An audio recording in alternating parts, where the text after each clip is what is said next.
This policy brief is about upscaling nature-based solutions on private land. If we look at climate adaptation, we need to realize measures, nature-based solutions on private land a lot. And that requires measures on land where we don't have the ability to intervene right away.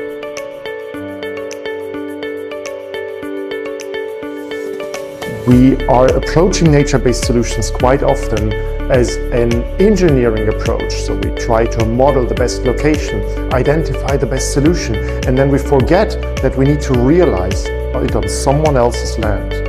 And in Land for Climate, we try to unlock and activate this private land for nature-based solutions.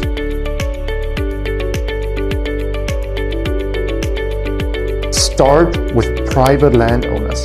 We cannot afford to not use private land for nature-based solutions. We need to implement nature-based solutions in a large scale, in a huge catchment.